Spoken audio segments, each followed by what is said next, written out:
Jackson and Evelyn. Wow. It says, and then I click on. I see Linda came in out of the wind. Yeah, You home now? I'm home now. Sadly. Back to the grind.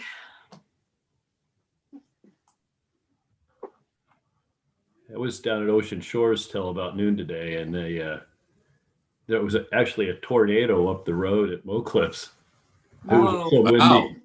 It was, things were blowing. I bet. Yesterday, not today.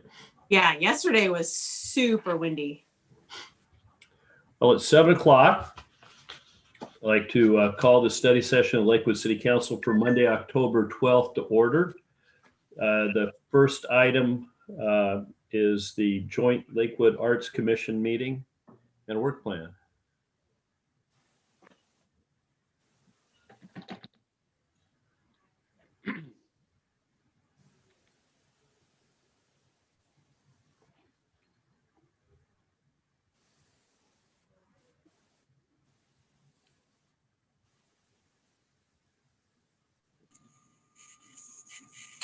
Hi, it's Sally. Thank you. Good evening, Mayor, Deputy Mayor, and City Council members, and the Arts Commission members who are with us today. And I was at Cannon Beach until about 2 o'clock today. And we had the storm and rainy weather yesterday, but it was beautiful today. So thank you for your attention tonight, and we're excited to share the results of our work program for 2020. It starts with the Mlk ceremony. And can I just get confirmation that you can hear me okay? Yes. Yep. Okay. All right. So we'll just work our way down through our work plan, what we've accomplished to date, and what we plan to accomplish through December and 2021. So beginning with the Mlk ceremony, last year we had a very successful ceremony. Ron Banner said it's one of the best that he's seen. And we took the initiative to change the date and try something new. And we had the event on February 1st, and that was to kick off Black History Month. It went very well. We had events throughout the month. Once a week, we had a different event. And an example of that was our Hidden Hero, where once a week, in collaboration with the school district, we highlighted one local hero and one historic figure. We will not be doing that again, but we just wanted to try it that one time. This year, the ceremony is going to be virtual, for 2021. It will be virtual, and it will be on the traditional Mlk weekend. It'll be about a 35-minute virtual ceremony, Mlk ceremony. The filming for that is actually going to begin this week. We're going to be doing our interviews with community leaders from different cultures, with our keynote speaker, and those who are leading the opening prayer and so on. And then in November, it will be edited, and it will be shown in January. This year, another success was our student essays, and we had 3 winners this year. And City Council noted that they liked that we didn't have the students actually read those during the ceremony. We really worked on cutting the time limit down on the ceremony. And instead, we put them on big poster boards and in the lobby so people could read them at their leisure. We're moving away from the essays. The Mlk Committee, excuse me, we've got a janitor here. I am at work so that I don't have too many kids in the background at my house. So anyhow, everyone came to the agreement that the essays aren't inclusive enough, because not all students want to write. And so they're looking at things that are artistic, photography, other types of contests they could have, like drawing, poetry. And we're looking this year at the possibility of a mural, and the concept of a community mural where all the students and even families could come together and paint a portion of this mural that would celebrate the diversity in Lakewood. And then we're going to move on to rotating art with Patty Bell.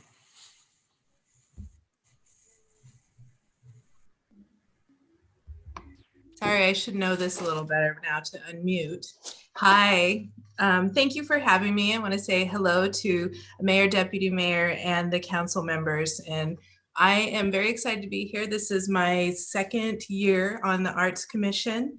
And I signed up and applied for another year or other 2-year term actually, so I could get in here and flex my creative skills a little bit more. So it's something that it's great fun for me. I really enjoy it, and I am new to living in Lakewood too. So this is a lot of fun for me. So I just want to talk about the rotating art a little bit, and also talk about a few other art pieces that we have. So we do rotate the art in City Hall on a quarterly basis, and it's a variety of genres that we use, and we try to recruit local artists. Obviously, because of the pandemic, things have been on pause and because buildings are closed, but this is a definite, really awesome program that we really like. It's a great way to feature local artists and to also bring some art into City Hall and liven that up also, and we really like that. So that was one of the things that we did do. Also, I want to talk a little bit about, do you just want me to... Because of the pandemic, things have been on pause and because buildings are closed, but this is a definite, really awesome program that we really like. It's a great way to feature local artists and to also bring some art into City Hall and liven that up also. And we really like that. So that was one of the things that we did do. Also,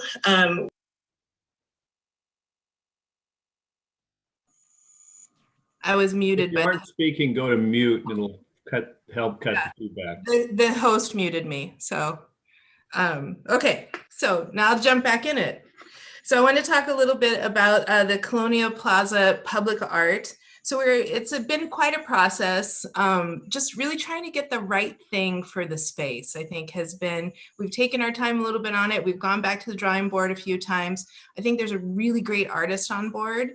So I'm very excited about it, and I believe that the whole Arts Commission is. So we asked to facilitate this process in January of 2019, and we developed a steering committee, and we held meetings to prepare the selection process, created an RFP, which was closed in early April. And then the stakeholders group reviewed the proposals, submitted the scores, and deliberated and made a recommendation to City Council in May. And this was of 2019 also. And then the recommendation, it was not accepted, but we continue to work on the recommended artist to further develop what the vision and consider the concepts for this site. So it's just, we needed to go back and finesse and make sure that everybody's vision was really heard here. Also that it really brought to life what we were trying to bring forth in Lakewood.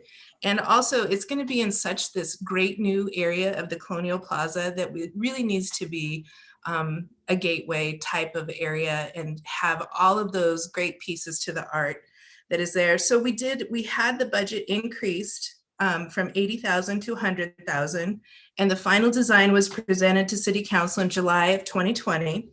And then, of course, again, this should be the caveat to really every statement, is that the pandemic put a lot of things on hold. So right now, what is on hold for this is that it did get started and fabrication was going well, but it's been on hold because they cannot get all the pieces and parts for everything that they need right now.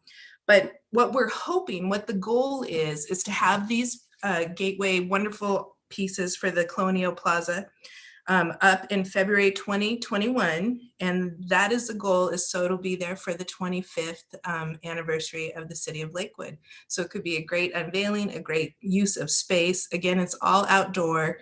Those are some of the things that we're focusing on with the Arts Commission, is to really utilize our outdoor spaces, because it's easier with everything that is happening, and you have your social distancing, you have your outdoor space, and we're not confined and limited to anything. So we're excited for this being a possible unveiling in 2021 for the anniversary of the city.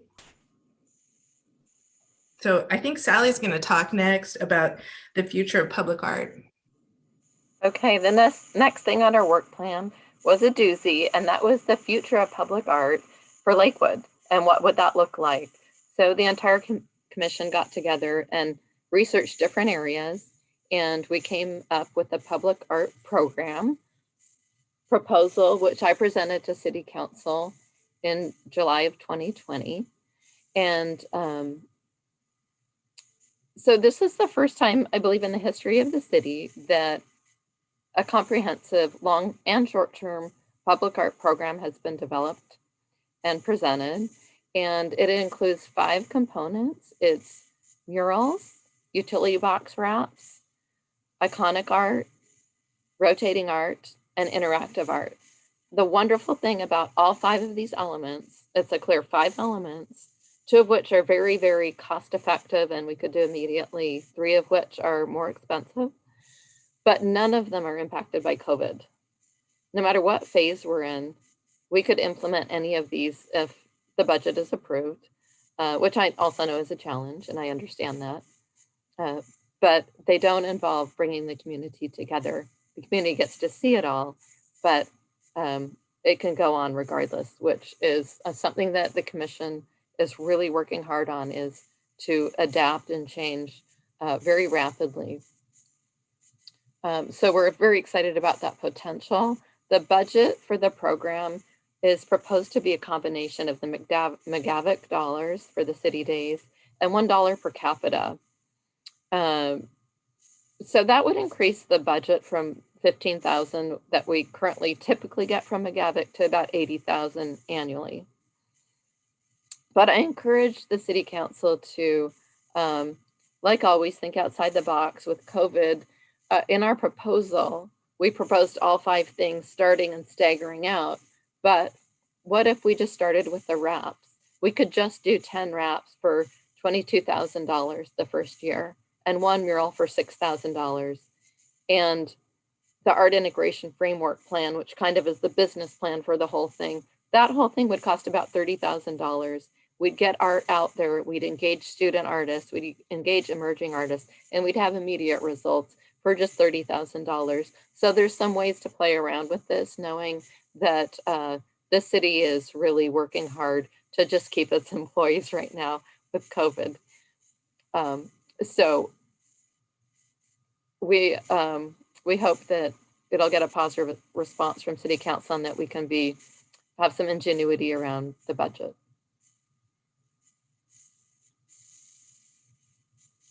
And Patty's going to speak to the summer nights at the Pavilion.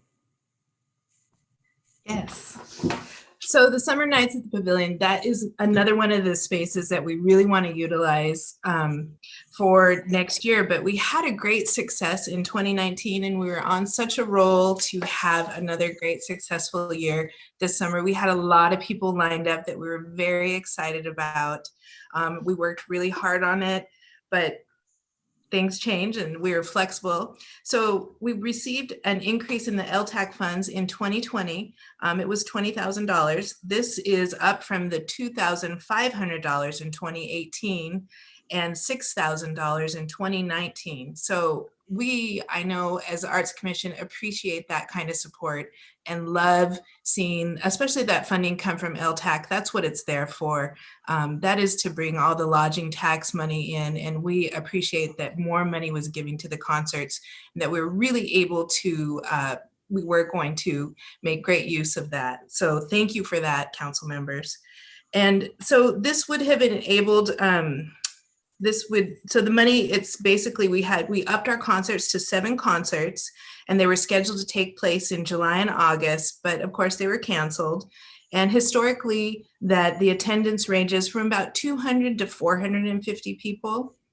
And it's a great venue. One of the things that we heard consistently from all of the artists that have performed there is that they love that venue. So it was so great to take use of the pavilion, the space, the audio system, which, you know, I mean, they're musicians, so I know we're speaking to them well if they come back and tell us that their audio, that they loved that.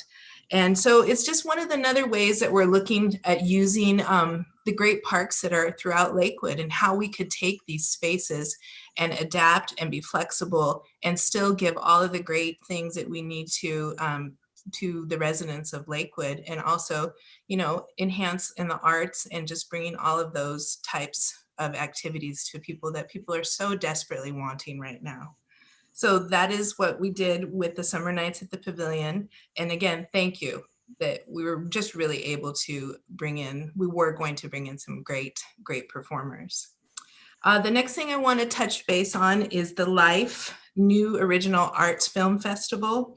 So this is something that is for 2022.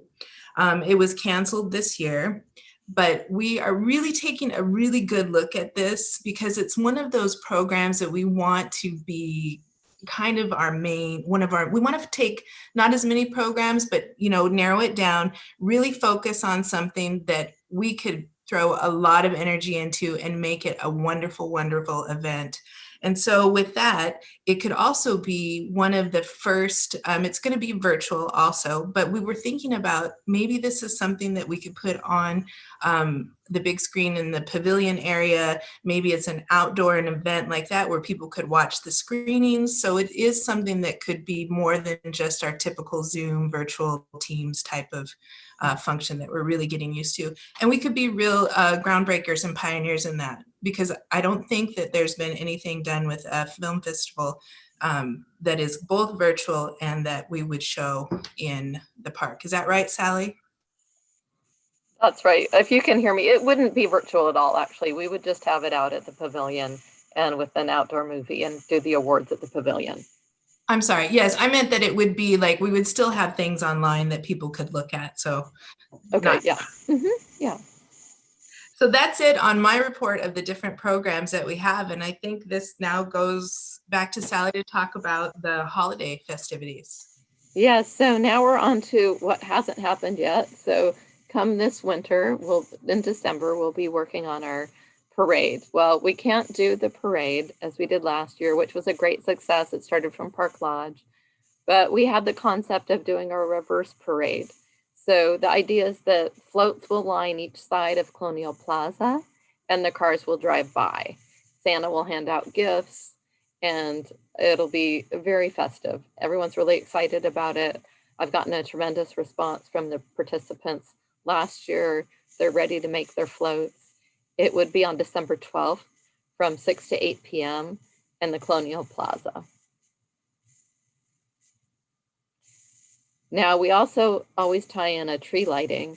This year, the thought is that the tree lighting will be on a different day, perhaps Monday the 7th, the same night as the city council meeting, and that it will be virtual.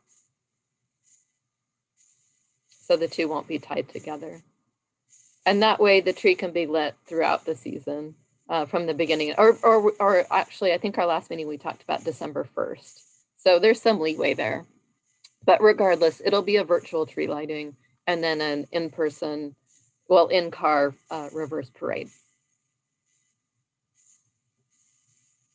So that is our work program for this year. And despite the cancellations, I think we all kept our spirits up. We have a retreat that we're doing on November 8th at Lakewood Gardens. And Susan, the executive director of Lakewood Gardens, is going to speak next to ask the questions that we have for City Council.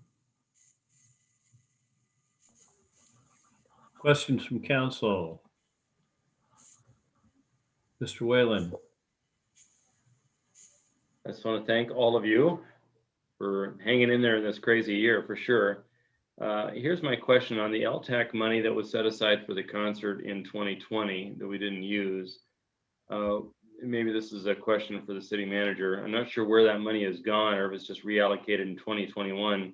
My thought would be if there were funds that could have gone toward the concert that didn't, maybe it could be utilized for improving the sound system if need be at the Pavilion to ensure that 2021 is even better. If we're going to put good money into it and get better acts, it would be great to have whatever accoutrements we need to make sure that it's the best that it can be out there.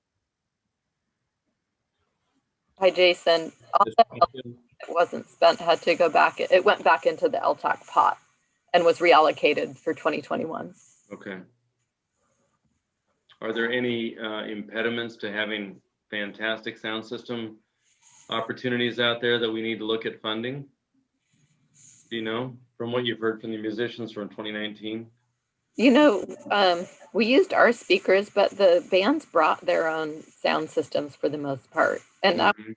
fine. Okay. Yeah. How about the back sound stuff, the curtains we talked about doing over the course of time? Do we need to think about soundproofing, sound buffering, whatever we do?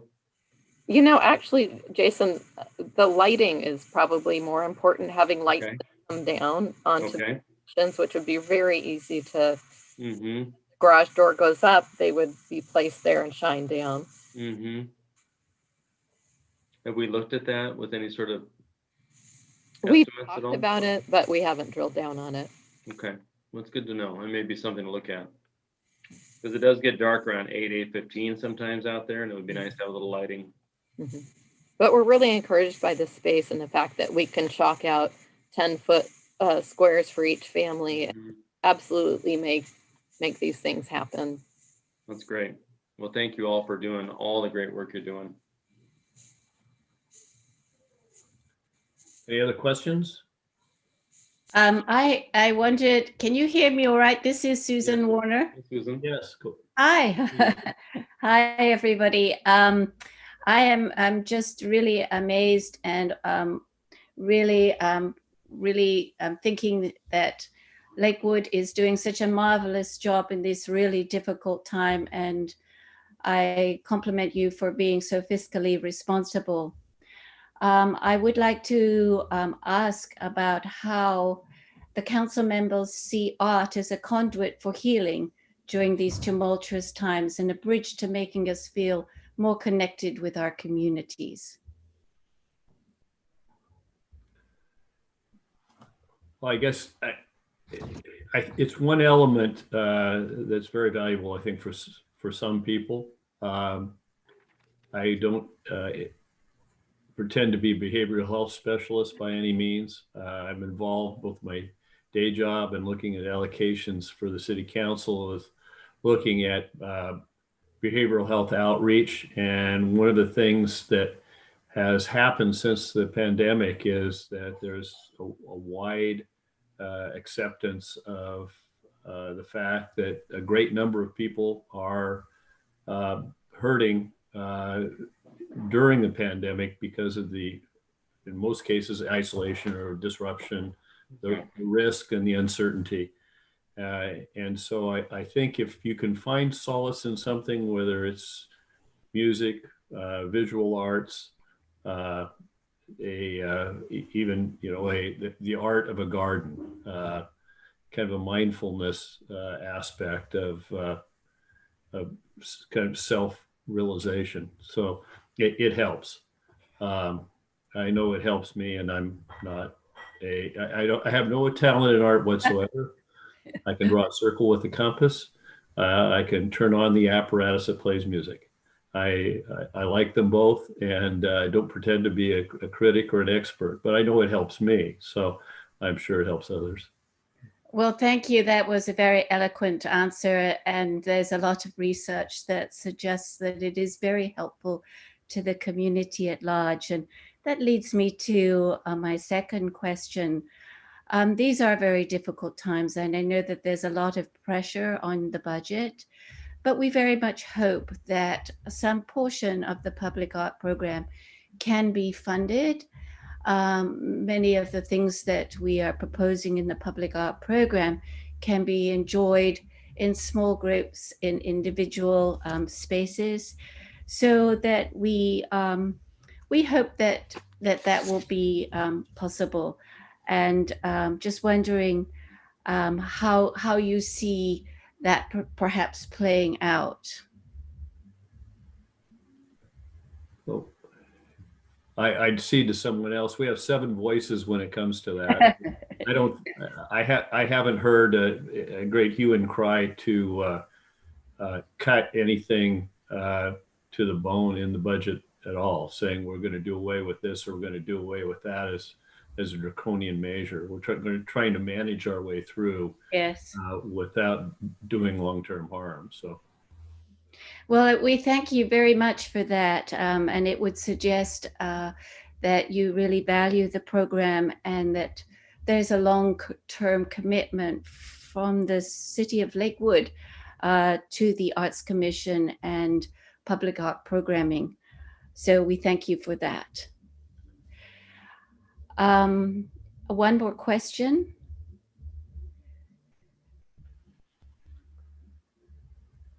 We were wondering, council members, that this year, while our fabric of our society has been really torn apart, the unique opportunity we have to heal parts of our community through arts. And we would like to inquire from the council their thoughts on how the commission can achieve this community service, and which projects our commission can focus on that will be supported financially.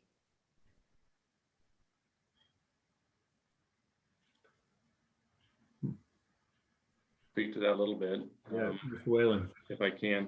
You know, we've always had a little bit of budget money for the Arts Commission in general. I think you've seen the increase in the lodging tax for the concert in the park.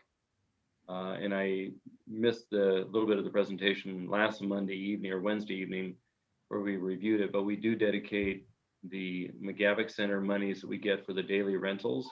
So the city of Lakewood owns the right, I should say, to about 10 to 15 McGavick Center days a year from our investment in that pavilion.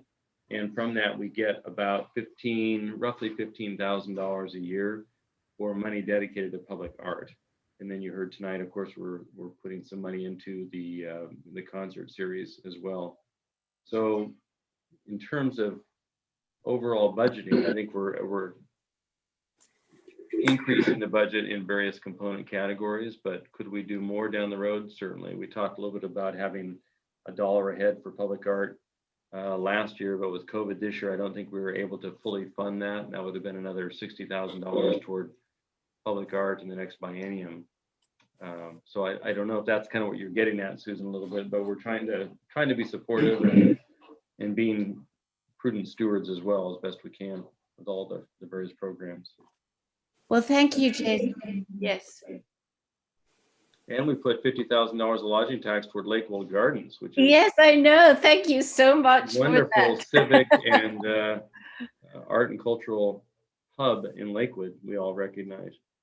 Well, thank you very much for your support. We are very grateful for it, and we're using the money very carefully and wisely. Exactly. Yeah. Thank you. As I know, yeah. I just wanted to add that, you know, with COVID, McGavick City Days are probably going to be much less. And that's why we're pushing out the film festival to 2022 so that we can apply for the lodging tax grant in August of 2021 for the film festival 2022. So always looking at ways we can get grant funding and so on. Mr. Simpson? Thank you, Mayor. Yeah, I would like to say that I have appreciated very much this discussion tonight, but to directly address the last question, I would keep doing what you're doing because you're doing a very good job. You are making art come alive in the city, and I, for one, appreciate that. And then specifically to your one question, what can you do now? You mentioned some of that during your initial presentation. That idea of wraparound art, that idea of murals, that idea of visible healing art will work well and can be done at a relatively inexpensive price. So like I say, I've appreciated this discussion and keep doing what you're doing. You are doing a very good job. Thank you, Mayor.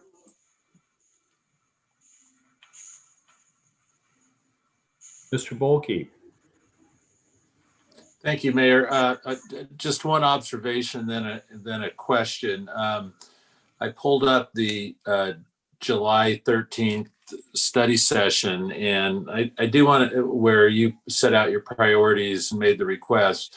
And I appreciate even more the flexibility that the priorities allow, because it goes as Sally mentioned, that you know, there are things that are rather expensive in there for us, and then there are other things that are relatively inexpensive. And that gives you and us a lot of leeway to work in down years and whatnot. So that is really shows a lot of foresight and a lot of smarts in the committee to set up priorities like that, where it's any, all, or none, and we can come in at different price points. And so I know as a council member, I appreciate that. So Sally, I do want to ask a question. You mentioned about, first you talked about murals, which are relatively inexpensive, or in the box wraps. Then you mentioned a third item and you said we could bring in new artists and various things like that. I think that was part of the rotating art or something. You mentioned that in your comments, and that would be $30,000. What was that? So it would be $30,000 if we did 10 utility box wraps, one Okay. mural. And the last thing I mentioned was the art integration framework plan, which is a document that's essentially like the business plan that prepares us to be grant ready with designs, with RFPs, with an artist roster, and so on. Oh, okay. So it's kind of it's a groundwork document that we would hire a professional to create. Okay, thank you. And again, it's not totally necessary for the wraps. And I do kind of have a vision for the wraps. I'd love to, for the 25th, to see, 25 wraps, and perhaps, 5 or 6 are done by the city, and then we challenge businesses. And, speaking of the healing, I was talking to Susan Russell Hall, who's a very famous artist here in Lakewood. And she said, Sally, art doesn't change lives, it saves lives. And I could just see that logo along the bottom with a company logo, to spec. And then each one for $2,200 sponsoring a student who creates the wrap. And for $2,200, if you got 1 million cars driving by annually, that's a really good deal. You probably paid $2,200 for a full page ad in a magazine. So we can get creative, but I'd love to see the city fund a portion to get it started and get people excited about it. Okay, thank you. Mr. Branstetter. Thank you, Mr. Mayor. Yeah, I appreciate us meeting and talking about both what we'd like to do and the reality of what COVID is going to allow us to do as we transition out of 2020 into 2021, with 2022 hopefully being a more robust year for investing in art. I would say that I was very happy to see that we had received some external funding for a mural at American Lake Park. That was a grant that we're soliciting artists to do. I guess I would ask the committee, as you go into your retreat next month, to take a lens of the awareness that has arisen in the community to a greater extent, that has already been there, about looking to have the public art program have some social equity to it, so that the issues of what art is of interest to the various diverse groups in our community is try to make sure that we can focus on a variety of things that would meet the definitions of different groups of things that they would like to see, to be able to go and do that. To include some things that aren't just generic, everybody will like it, to some targeted things towards some of the different community in doing that. So I would like you to do that, and I would certainly urge you to, given the reality of there are some near-term pressures on the city's finance that doesn't get us to full funding as was proposed to us in July. But to do aggressively look for other opportunities that that you can identify and assist the city in finding as a way. So we certainly don't want the arts program to become dormant. We want it to keep progressing and moving forward, both and for the community to be well aware of that, to do that. Again, I think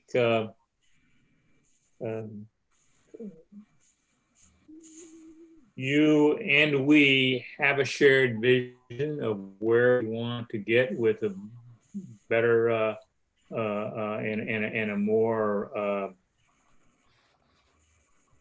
focused arts program that on an ongoing basis. And I look forward to that actually becoming the reality as we come out of this and the economy improves. Thank you, Mr. Mayor. Are there any other questions or comments from council about the committee? I do have one last thing to mention, and it falls in the category of being frugal, and it's also very exciting. I am working with 3 University of Puget Sound students from their School of Business and Leadership and their consultants, strategic consultants, working for us pro bono to research and develop a proposal for a public art event that would bring tourists to Lakewood. And they'll be presenting their findings at our November meeting, Arts Commission, and in December, we'll have their final written proposal.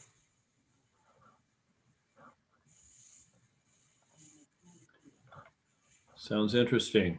Look forward to hearing about it. So if there aren't any further comments, I'd like to echo Mr. Whalen's comments, thanking you for all that you do. You know, you have some budget now. When I started on the council, it's like over 10 years ago now, there was no budget. You've always maximized whatever you had or what you didn't have as a committee, and we really appreciate it. It's the trajectory is impressive in spite of COVID, and we look forward to great things. Thanks again. Thank you. So we now transition to the next item on the agenda, which is a presentation of Partners for Parks with Dave Betts and Sally Saunders.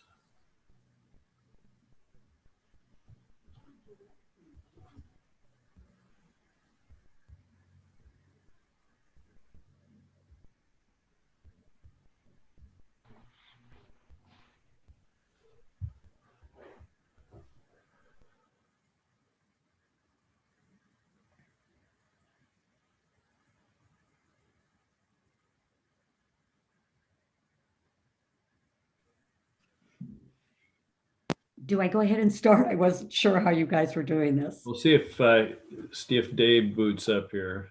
Yeah, you know, my picture didn't come up right away, so I had to play with it.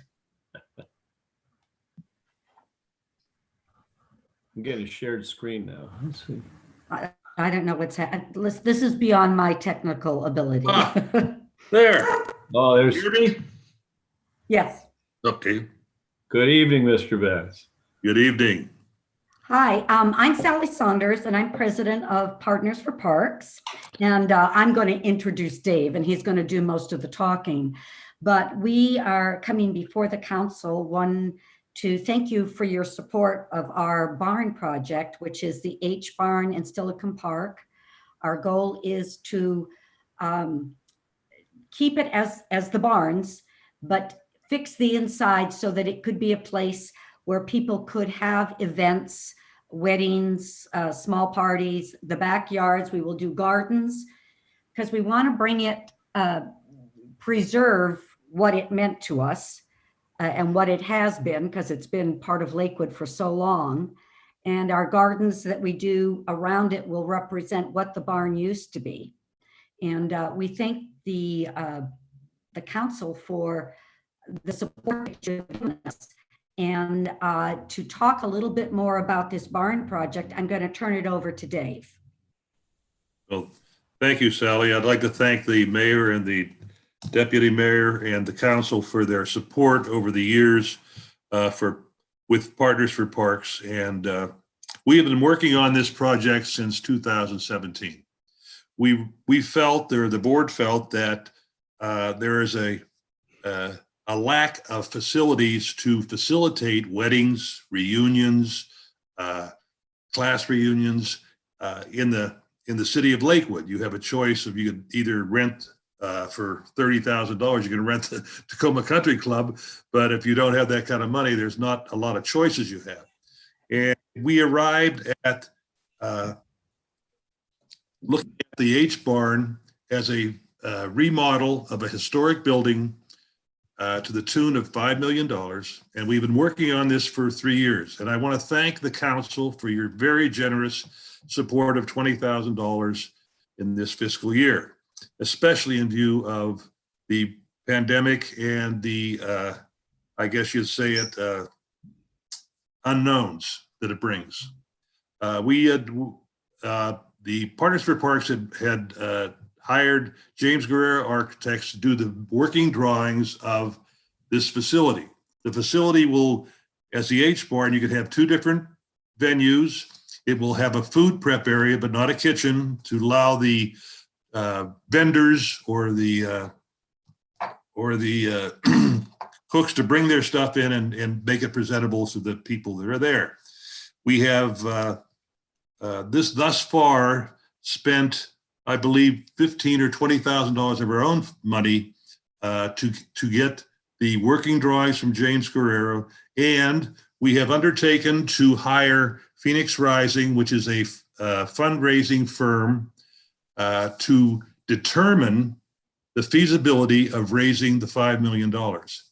And this facility will also be designated as a historic building, so there's some parameters about what we can do with it.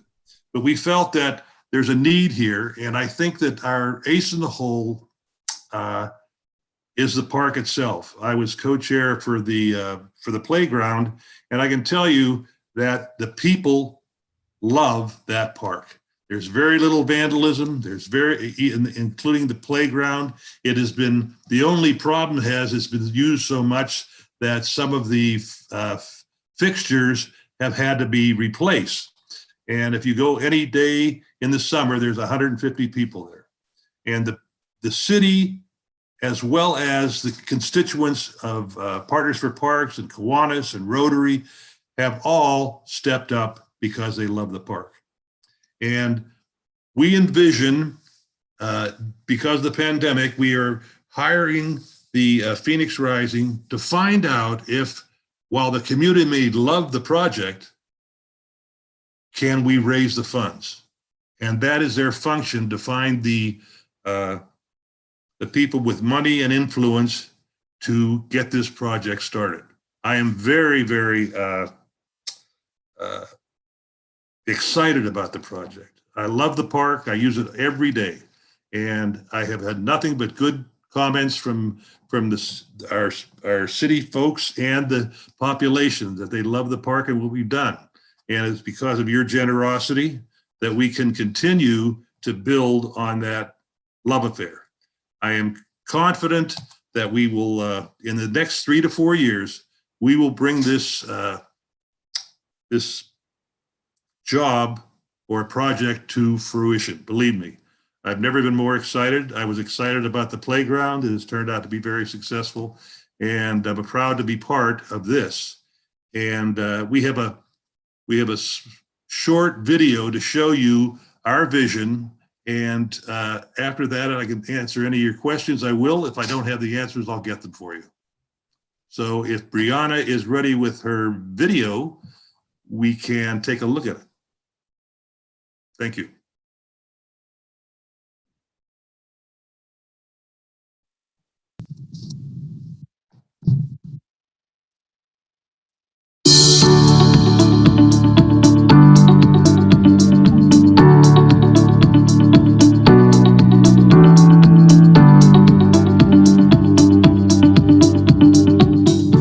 This particular property was part of the Joseph Heath Farm, one of the first ones here in the Northwest.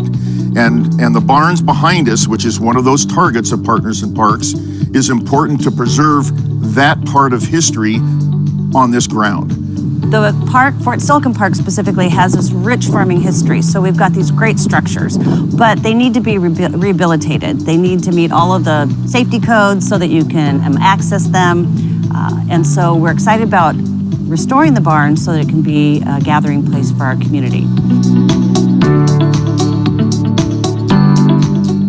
But this is probably the most historic original buildings that are here within Fort Silicon Park. And so the goal has been set to revamp these parks and put them to public use.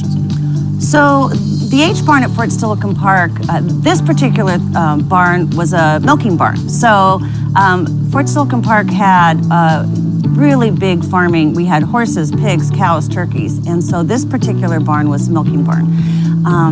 There's not very many opportunities where you can get out and learn more about the history of a site and actually interact with it. And so one of the great ideas for this facility is to allow people to see it, use it, and experience it, but also have it modern and safe so that people can access it. I've always loved this barn, and in my brain, you know how you imagine what something could be. And I just thought what a great gift it could be to the community. Well, there aren't that many facilities in the city of Lakewood where you can really have a large group gathering, whether it's a service club for a special event, private event for reunion or wedding, and then community events too, art shows, farmers markets, concerts. There's just a million different ways that you could use this barn. And the design and the ideas for restoration would accommodate all those different kinds of uses. But what we'd really like to do is to retain that rich history. The building is amazing. The interior could be restored to its previous glory, but also just to show the community what was here and to sustain it for the future. I think parks are important to a community because they offer a different kind of outlet for people. You can go shopping, you need all of those things, but this is a place that you can just go with your family or by yourself and be out and in the fresh air and be part of something that I think enhances your life. So there's lots of ways that people can find out about what's happening with the barn restoration project. They can go to our website and find out more. You can donate towards this project, a little bit or a lot. Every little bit will help. It is worth our while to preserve them.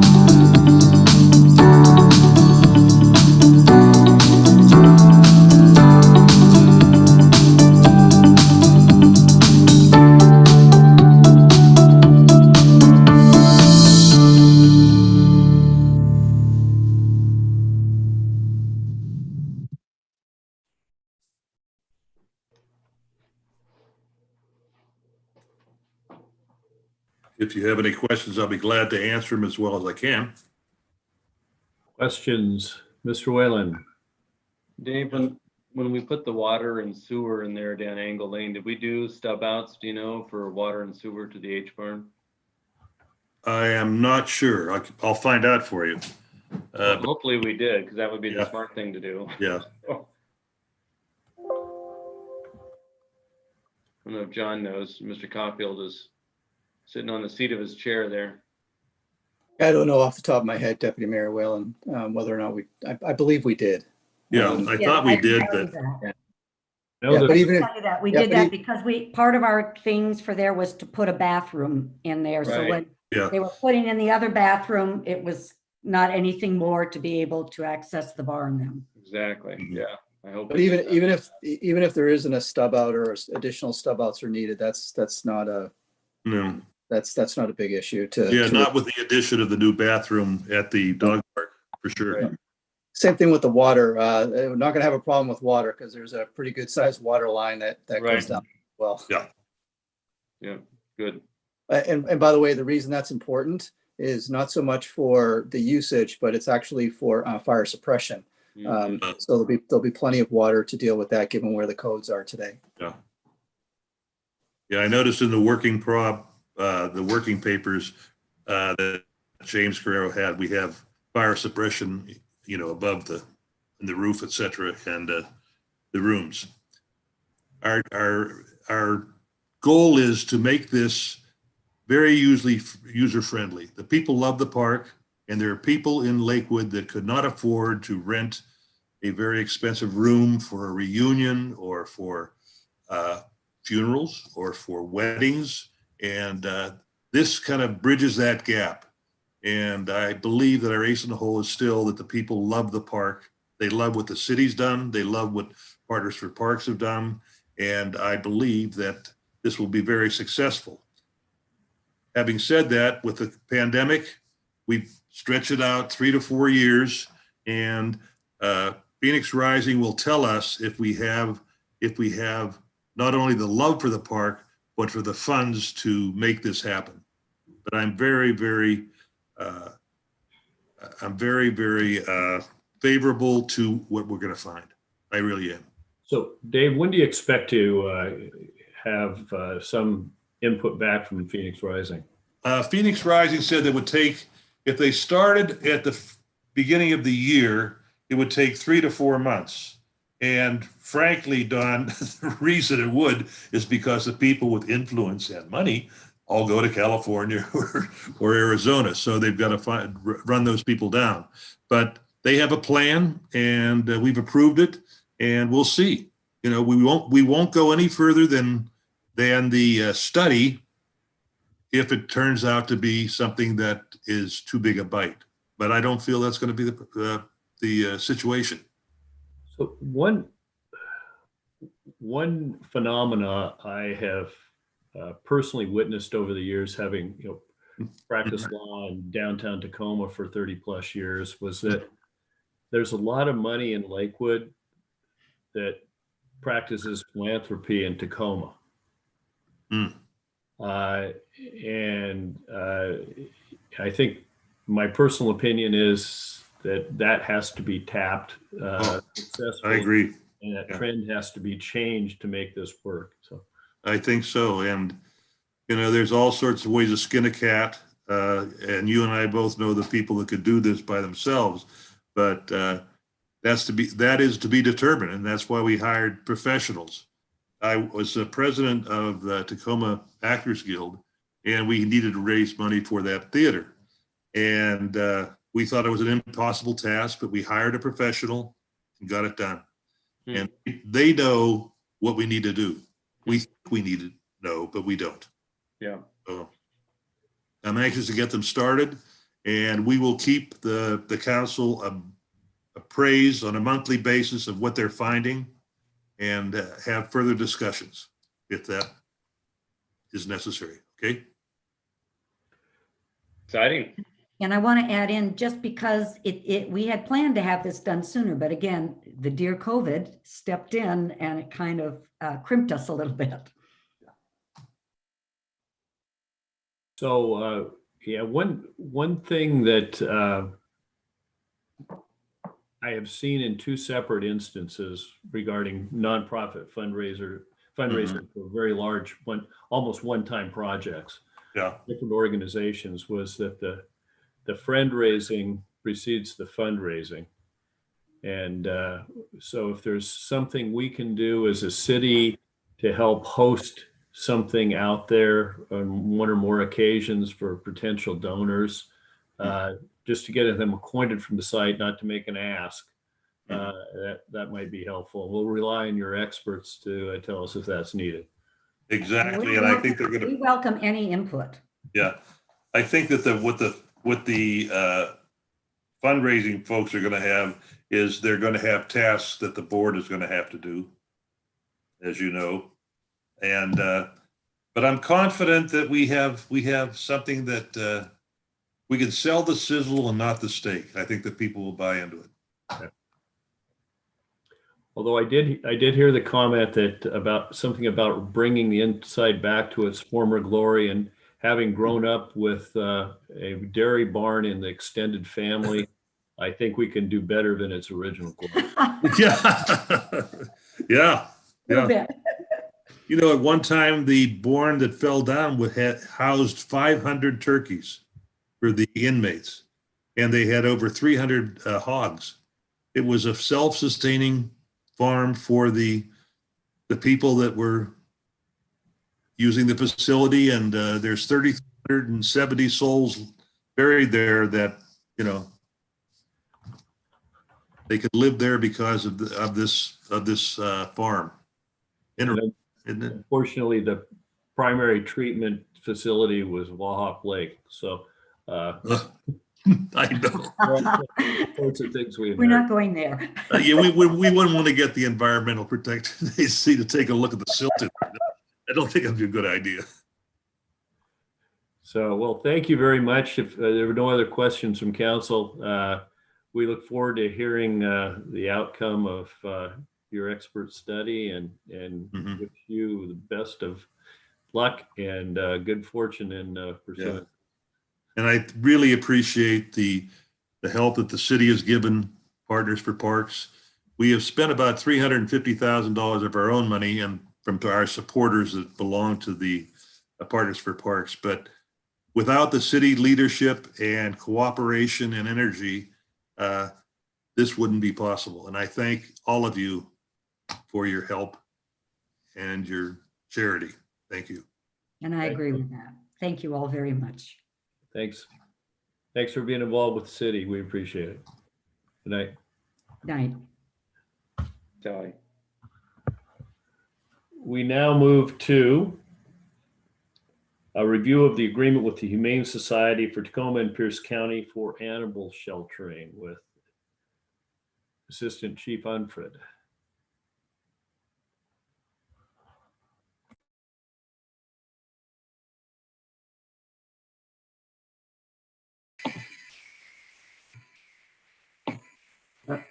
Good evening, Mayor, Deputy Mayor, and Council. Tonight, I am presenting the contract with the Pierce County Humane Society. It is a 3-year contract with a optional 4th year. It is, as I noted in there, a little bit significant percentage-wise, as was the last one. We're currently finishing up a 2019-20 contract. When we started negotiations on this contract, they wanted another 2 years at 19% or 19.5%, I'm sorry. I was able to push them to 19% over 3 years with the bigger increases on the back end, give us a little bit of breathing room in 2021. As I noted in my memo, their justification for this increase is, number one, they were catching up. Prior to these 2 contracts, they had not increased their rates for about 7 or 8 years. They have a new director there now who is trying to right the ship a little bit. They've also had some expenses with increase in veterinary costs and medical supplies. And so that's their justification for the large increase. What I also did was ask them, since these 2 contracts have gone up significantly, we can't keep doing this. If they would commit to, a 4th year with a 1% above COLA, to which they agreed. And I think that's just a good sign of good faith going forward, that they've caught up and will be a little more reasonable moving forward. The other the key items in the contract is it moves to a flat fee model. Currently, we pay a monthly fee based on the number of animals that were impounded in the prior year. And then at the end of the year, the numbers are actually reconciled. However, our numbers really don't fluctuate significantly year to year. The population doesn't change, the animal population doesn't change, the number of animal control officers we have doesn't change. So it's really not significant. It's more of a hassle at the end of the year to reconcile. So we moved to the flat fee model, which Tacoma has been using for a number of years. The other significant change is the boarding fees. This is for when we have to board an animal that is actually criminal evidence. So in an animal cruelty case, we'll get charged for that after 3 days instead of 14 days in the previous contract. However, we only average about 3 to 4 cases a year, so it's not that significant. The other thing to note, sort of put it at the end of my memo, we didn't do another deep dive into alternatives during this contract, but in the last contract we did, and there really just aren't a lot of alternatives for this service in the area. It would require animal control going to other shelters in Auburn, Olympia, or Kitsap are the closest ones. During the last contract, we did talk, there was some talk about creating a shelter in a joint project with the county, Tacoma, and Lakewood. However, that didn't gain any traction, and in the current fiscal climate, I don't think any of those jurisdictions have the financial capital to do the initial outlay for such a shelter. So, so that is the contract. I just put the cost increase year over year. At the request of the city manager, also did a quick survey of pet licensing fees in some of the surrounding jurisdictions and how we aligned with them. We're sort of the low end of average, I would say, and we're a little bit below Tacoma and Furcrest. And so I put in there a chart. If we were to align our fees with Tacoma and Furcrest, that could potentially generate an additional $20,000 a year in revenue from the pet fees, which could help offset this contract. Although in talking to management, we don't think that this is the right year to do that for 2021. And potentially that's something that we could revisit next year for 2022, depending how the economy bounces back. With that, that's the overview of the contract, and be more than happy to answer questions. Questions for Chief Anfred? Ms. Farmer. So I'm curious. I get the idea of the flat fee, and I think it makes perfect sense. But I'm curious because I think everybody and their neighbor has gotten either a cat or 2 cats or a dog during COVID, and I'm curious if you've heard anything about how that's affected licensing or fees or anything like that. You know, I don't have accurate numbers for this year yet. I don't, I'm talking to our animal control, they haven't seen a significant increase.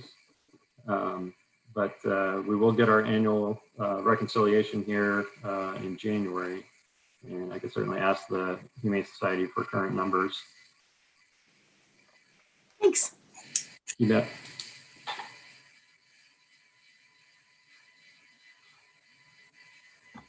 Mr. Brandstetter.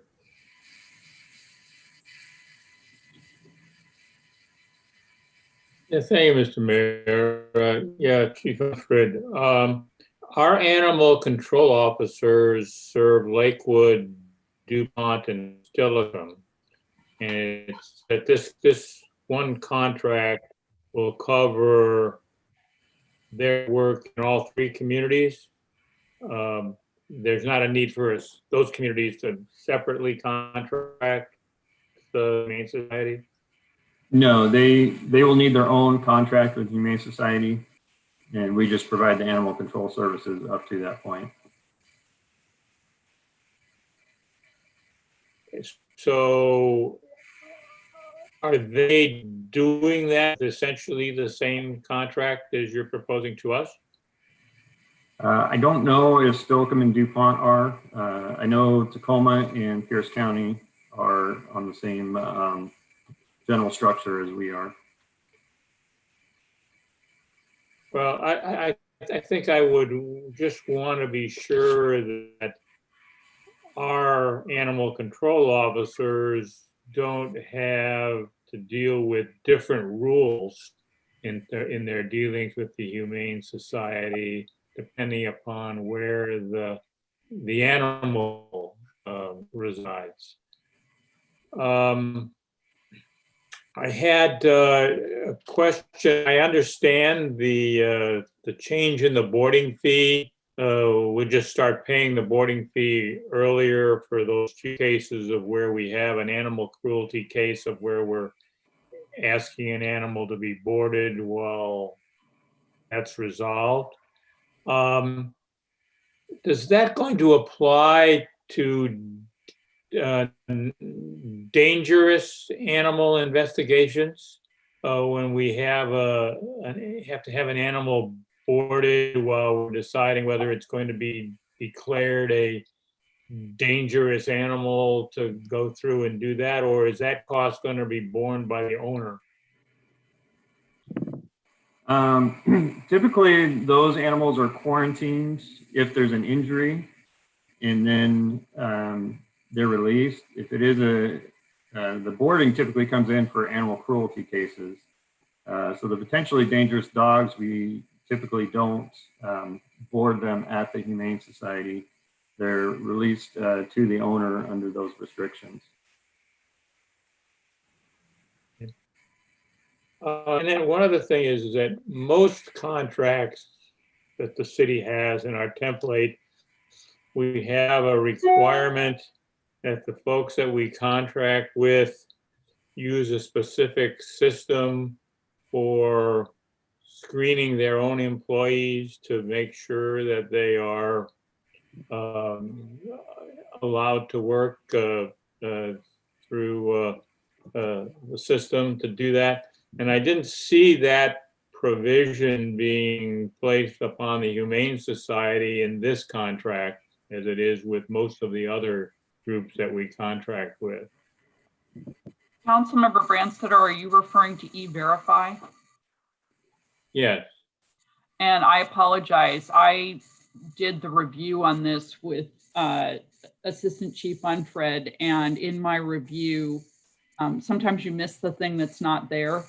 I did not ask any questions about that particular segment. And I know that when that was passed, the council wanted that to be in all of their contracts. I think to the degree that the Humane Society would balk at all at that, they are the proverbial only game in town for us. We have explored other options, but if the council wishes, we can go back and ask the Humane Society if they would be willing to add that, but that was a miss on my part. I personally reviewed the contract that did not raise that issue. Well, I think that for consistency, and if the contract is not signed yet and it's a boilerplate paragraph that can be added in, I think that would be a good thing to do. That's all that I have, Mr. Mayor. We'll follow up on that. Any other questions?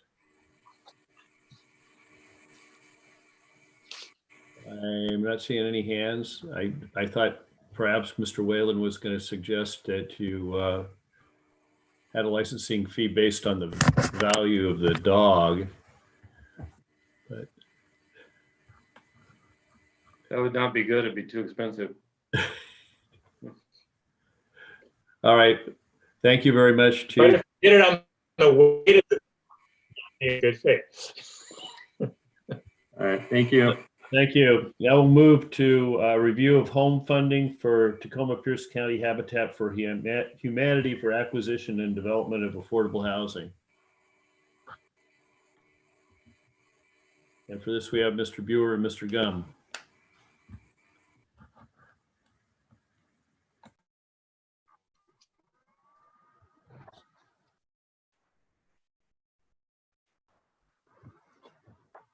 Good evening, Mr. Mayor, Deputy Mayor, members of the council.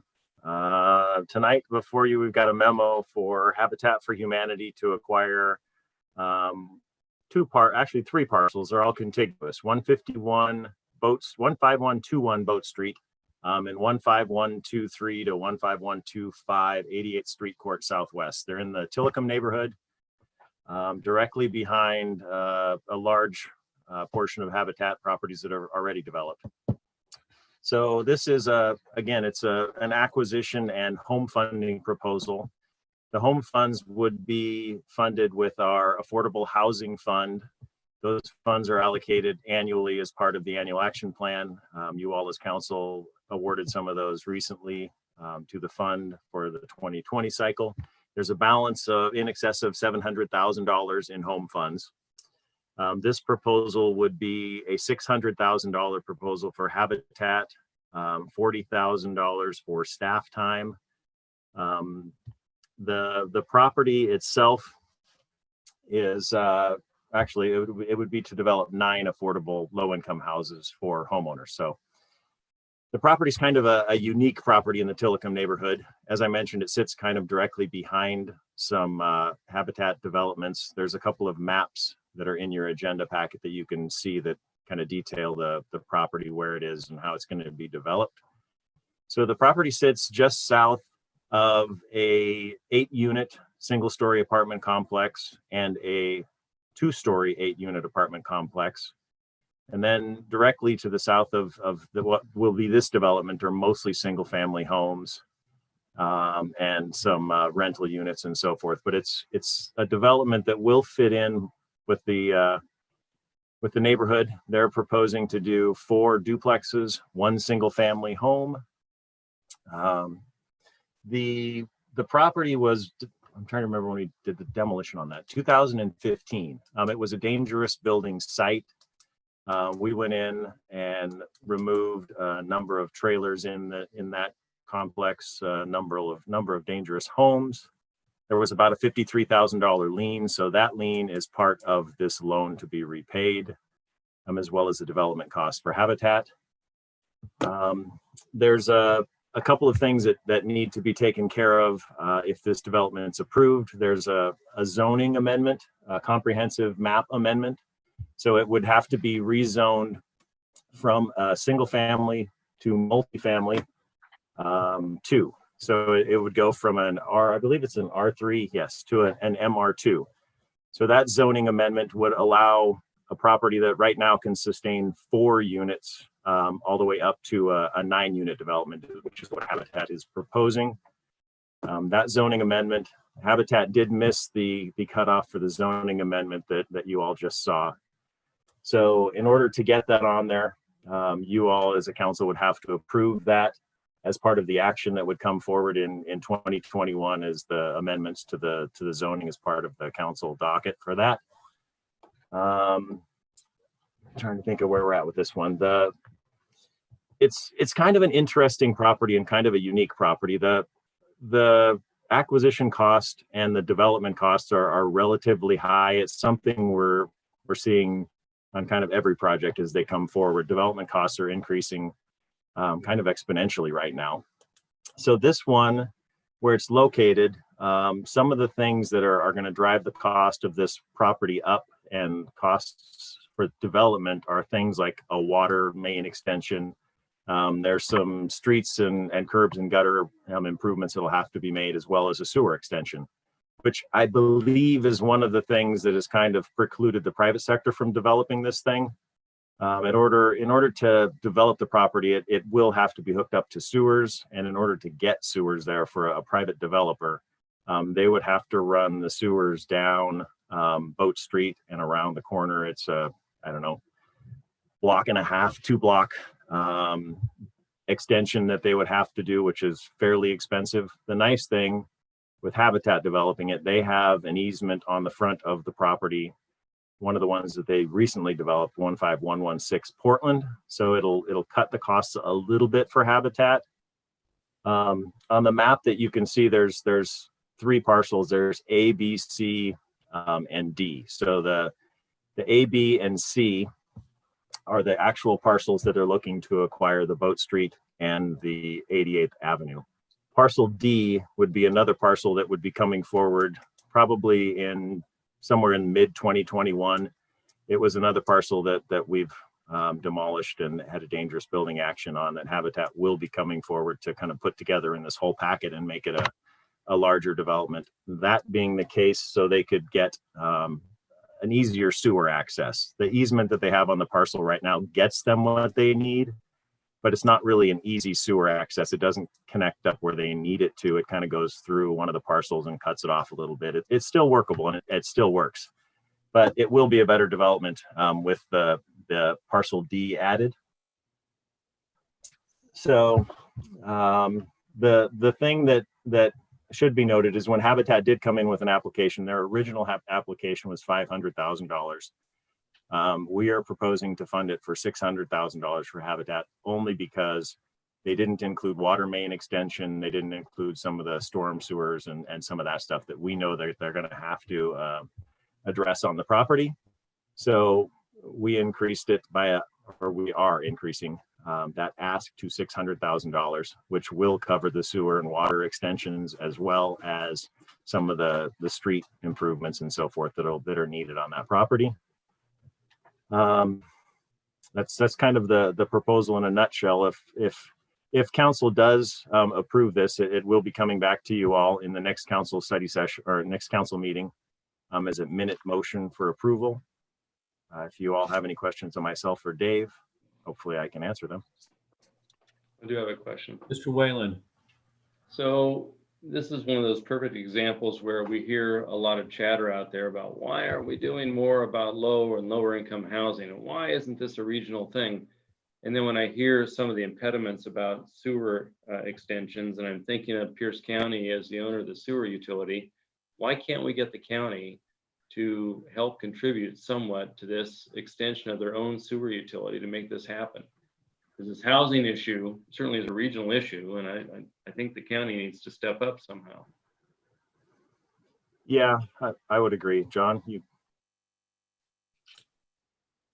Deputy Mayor Whalen, actually, this is a conversation I've been having with Pierce County going back multiple decades, including a previous life. You know, the Pierce County, the way they operate their sewer utility primarily is kind of what I would define as a laissez-faire approach, which is if you want to connect into the system, that's great. However, you will incur all of the costs. What they don't do, which is what most sewer utilities do and water utilities, is to proactively extend and grow their utility. Though they actually have in the last 5 or 6 years actually gotten better there. But that's just a philosophical and policy issue that the county as a whole has. So, so that's why the city of Lakewood has really taken on the role of essentially a developer, if you will, in providing sewers in our two unsewered areas, which is Tacoma and Woodbrook. And as you know, the reason that we're able to do that is because we have allocated a special surcharge specific to Lakewood to be able to do that. Now that was a very creative way of doing that. But again, it's a policy issue for the Pierce County Council. Well, especially now that we have this 1406 money that we can leverage collaboratively. So it's something I throw out there. I don't know if Paul or Don have any thoughts on that, but it's amazing to me that we can't get, I mean, we're all scrambling to do what we can to do exactly this, is to increase affordable housing for low and lower income folks. And these kind of impediments are dumb. We should do better than that. You know, there's got to be money in the budget for that somewhere. Yeah, I think that the philosophy of the Pierce County Sewer Utility dates back to commissioners' days, and that's except for the bond to put in the sewer in Lakewood and University Place, everything else is to have a developer pay as you go. And in addition, the council has chosen to charge a capacity fee for future improvements. So a developer today has to pay basically for the pipes that come to the property to enable them to have the privilege of paying monthly sewer charges. And in addition, pay a future capital expense so that there will be money in the bank when and if additional capacity is needed. That is contrary to other jurisdictions which will view a sewer utility as an economic development tool, where you put lines in like we did in Woodbrook and you see what happens. Especially for this kind of project, which everyone wants. Yeah, and if you look at if you look at Woodbrook, none of that new activity would be there but for the city pushing the sewer line out there. Right. So Sounds like a legislative I opportunity. don't have a vote on the county council. I would do it differently. Right. Maybe we can work on that. Mr. Caulfield. Thank you, Mayor. If I could add, one of the reasons that Pierce County for decades, just how they justified it was that Pierce County, they were able to say that the sewer rates for their existing customers were the lowest around. And that was true. That was true for a long, long time until about maybe 10 or 15 years ago. And I know when I moved back to Pierce County and I was hooking up, with my new house and everything, I remember the customer service, representative, she says, yeah, the lowest around. And I says, no, actually, you're about 10% above the average now. And, so that argument, if you will, or that policy position no longer applies. Right. But again, that's a policy issue for the county council. In the meantime, this body, you have actually picked up the ball. And as the mayor pointed out, are actually doing the work of which the Pierce County Sewer Utility should be doing.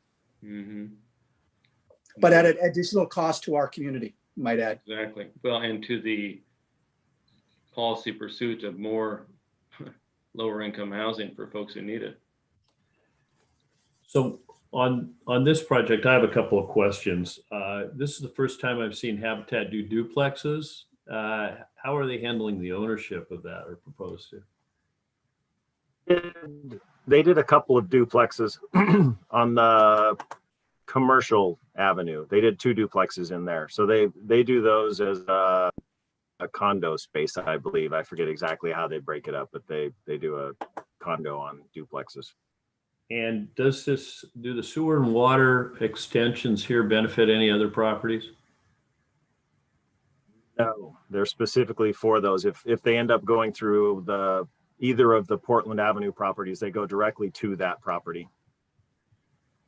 I mean, does it put anybody else within the scope of being required to hook up or being able to hook up to the sewer that isn't able to with our current lines? I don't believe so. Maybe one of the neighboring properties that are directly abutting this, but none of the others would. No. And the other thing that kind of surprised me, or just because I'm uninformed, it has garages written in here, and it was a long-standing policy of Habitat not to build garages. Not that that's good or bad. It's a change. Yeah. Go ahead, Dave.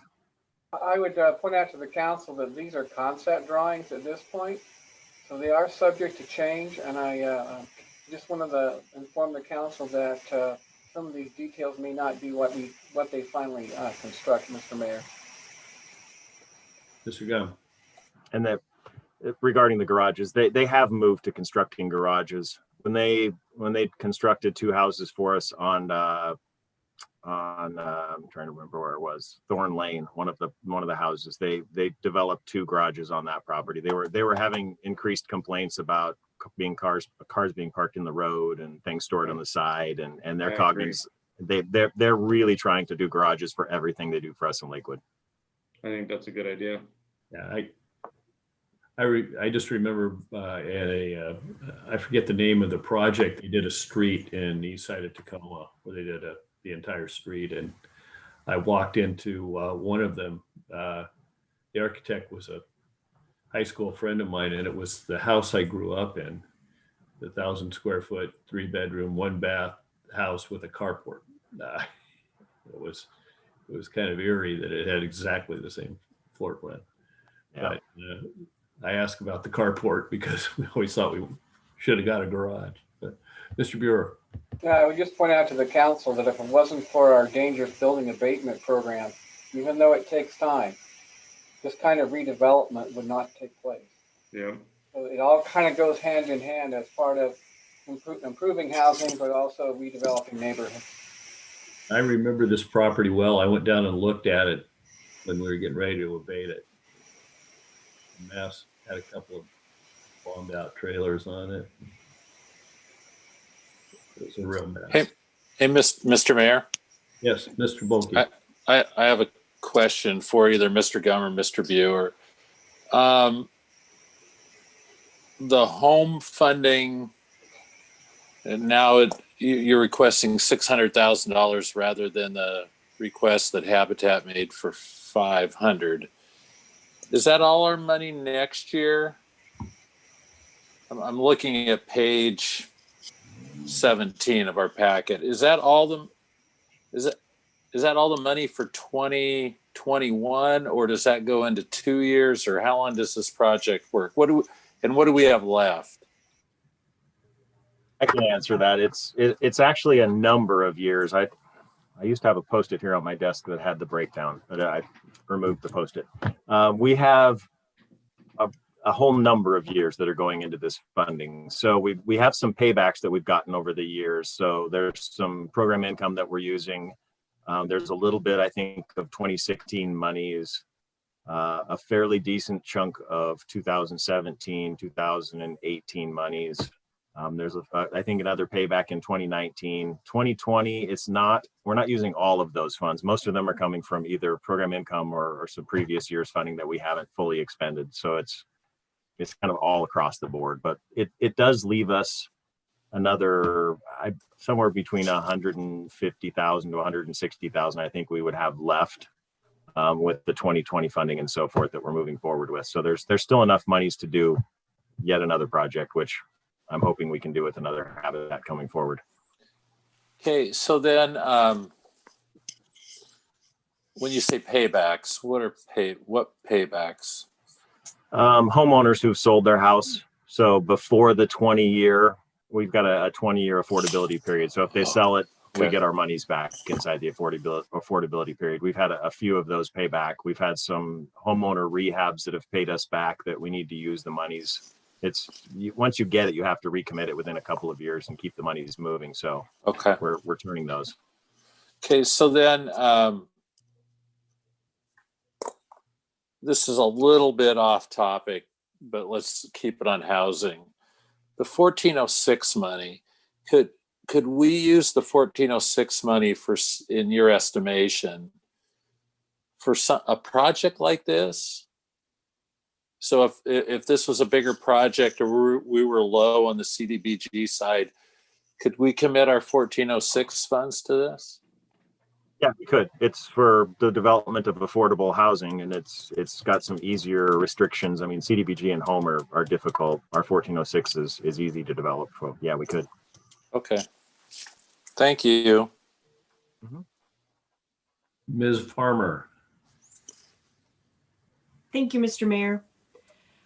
I love our partnership with Habitat and love what they've already done in Tacoma. And I think this is a great project. A couple of questions.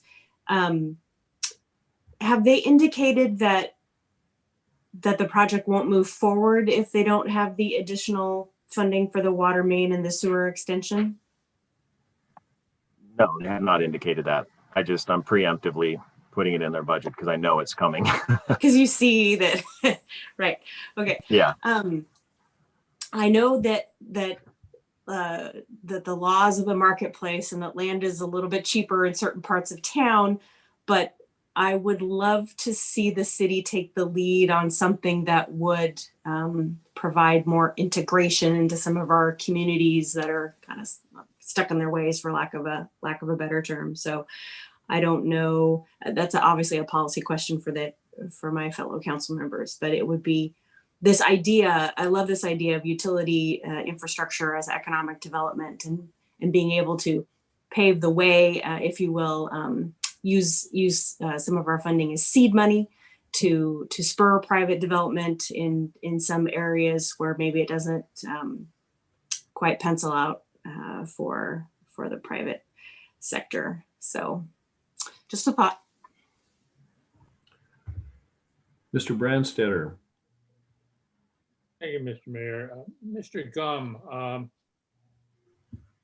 just to clarify a couple of points. The sewer particularly you're envisioning it being constructed not as a sewer main, but as a side sewer through properties owned by Habitat, and that the only place it would go is that it would cross the 88th Avenue Court right of way to go to those houses, but it's not a main sewer that goes off. Is that right? That's why it needs to be in their budget rather than a public works budget? It would be specifically sized for the 9-unit development.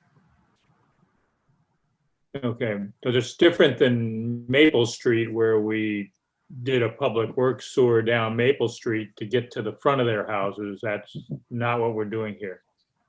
Correct. When and just to clarify, in some places in the memo and in the packet, it's referred to as 88th Avenue Court, and in other places it's referred to as 88th Street Court. It's 88th Avenue Court, is that right? I believe so. It's one of those typos. Mr. Branstetter, those are the addresses that are assigned to those parcels by the assessor.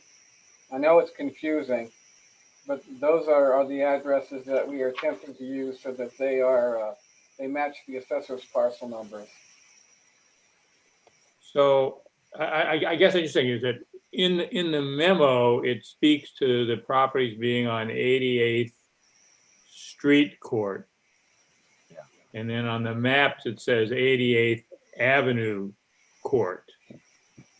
And I'm just trying to make sure that we got a right legal description, but eventually. Both of those streets are Mr. Branstetter or Councilmember Branstetter. They're both kind of difficult because we've got some people call Boat Street, Boat Road, so they've known it as both. And the 88th goes as 88th Street and 88th Avenue. They both been kind of odd naming nomenclature from all these years. It's something going on with those. I don't know. Would seem that the direction that the street goes, it ought to be an avenue rather than a street because it's a north-south. Okay, and then I'm looking on page 21 of my packet, I think, that is it's one of the maps. And there's a cross-hatched area that speaks to being an access easement, if I can read the small print.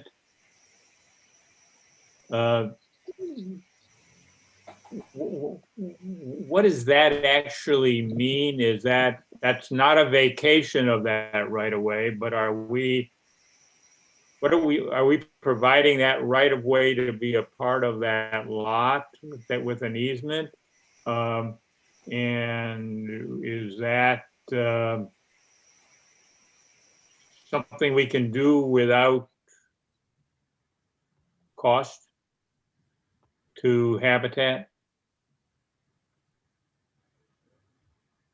My understanding was that easement was for water and so forth to be extended in there and some of the utilities. So it's a public works access is what it would be is my understanding. Okay, I mean, it only seems to cover one half of the right of way of the street that fronts the properties, and there's another part of the right of way that it's on the map, it isn't included. And then it's there's also the same sort of easement on Boat Street where the utilities wouldn't run through.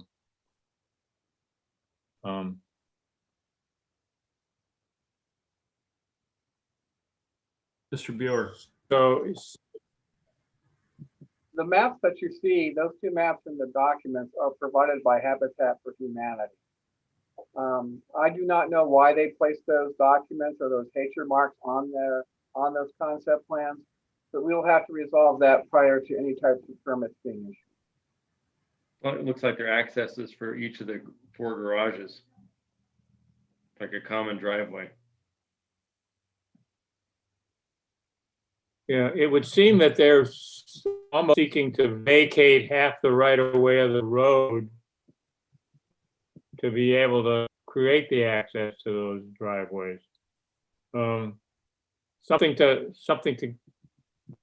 be clear on when we get further down the road. All right, but you know, it's good to be moving forward with a project with a partner who has a proven track record with us. So thanks for being proactive in terms of identifying all the costs up front, Mr. Gum. I think that's something that would be both appreciated on our end and on Habitat's end too. Mr. Gum, you mentioned that there was a lien of nearly $60,000 on this property from our abatement. And does this $600,000 appropriation as proposed replenish that in the abatement fund? Yes, it does. That's one of my favorite things. We take the home dollars that we get for housing and we pay off abatement liens, which then allows me to use them as general fund dollars, which is kind of a little bit easier for me to do. So it does pay it off. Yeah, that was going to be my point. I love doing that. Your effort at legalized money laundering. Thank you. Turning one colored money into many colored monies. Thank you. Any other questions? Well, thank you, Mr. Gum and Mr. Buer. We appreciate your efforts on this.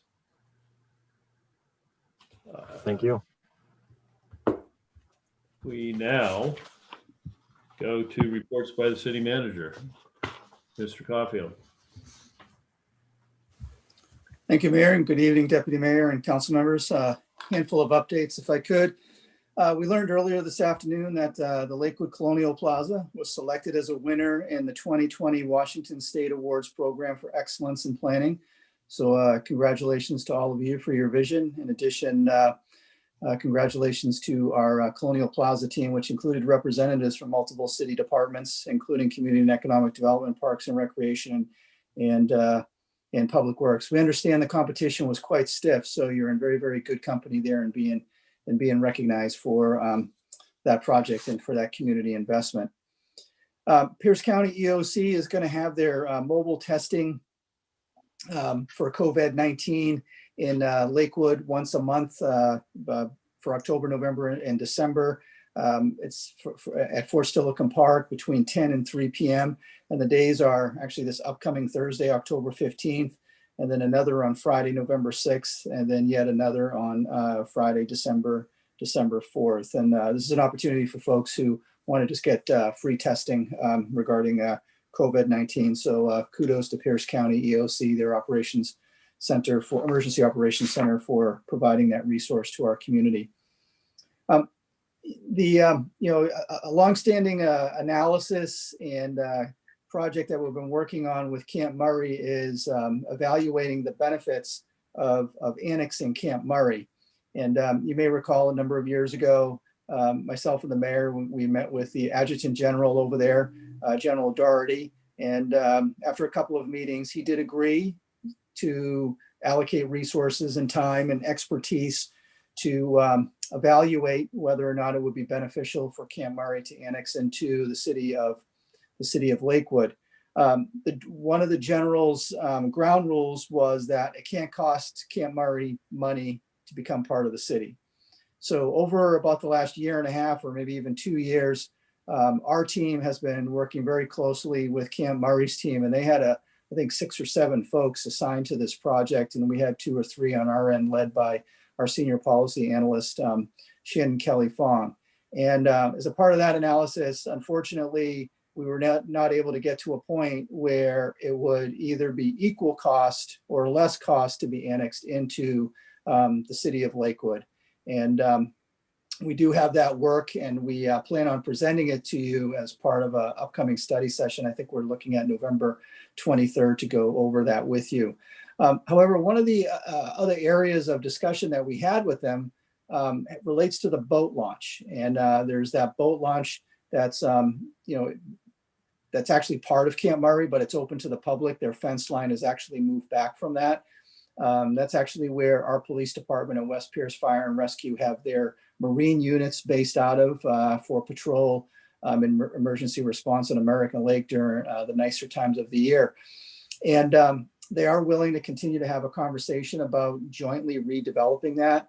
Matter of fact, they pointed out they had received some funding during the last state legislative session and the last couple of legislative sessions, and they're going to be asking for more money to make some improvements down there. So we do believe that there's an opportunity to be able to make some improvements down there and make that just a better place for the public to, in a more efficient place for the public to be able to not just put their boats in and out of the water, but also maybe some other amenities as well. But again, we plan on reporting the findings of that analysis to you as part of your November 23rd study session.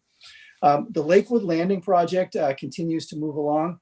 Our economic development team, led by our economic development manager, Becky Newton, reports that our designated broker, Lee and Associates, who we brought on earlier, I think it was earlier this year or late last year. It's kind of, to be honest with you, it's a bit of a blur.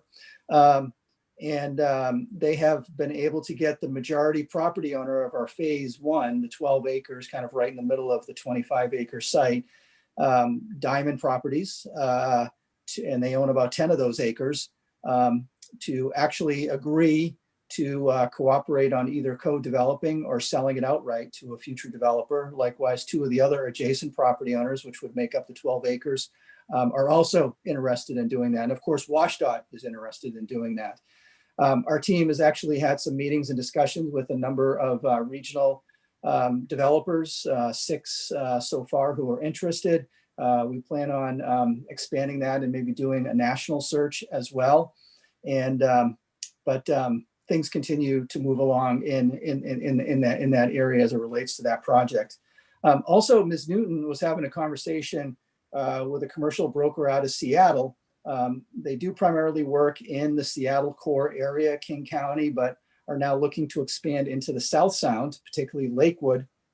And one of the things that they had heard from their clients and what turned them on to Lakewood was our Build Your Better campaign.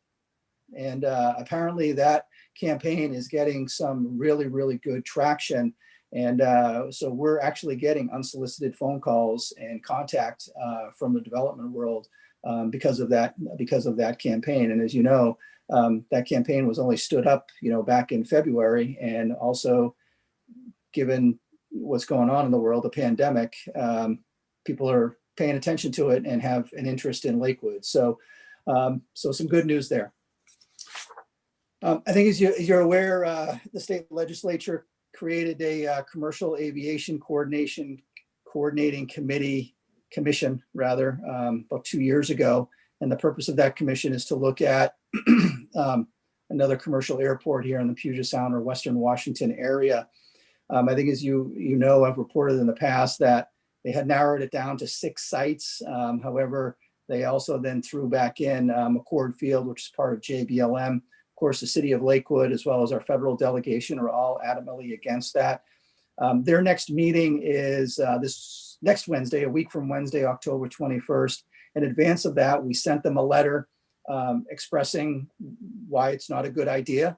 And one of the major reasons is that in the legislation that we were able to find this out, so this is new information, we were able to find out from the state legislation that created this commission states options for a new primary commercial aviation facility in Washington may include expansion of an existing airport facility, but may not include siting a facility on or in the vicinity of a military installation that would be incompatible with the installation's ability to carry out its mission requirements. We have subsequently had a number of conversations with JBLM on that, and they are of the opinion that having commercial air service, whether it's commercial for passenger or for freight purposes, would not be a good thing and would hamper JBLM's ability to conduct necessary training missions and deploying readiness, thus jeopardizing our national security, as well as also just from a regional standpoint, having an impact on our state's economy.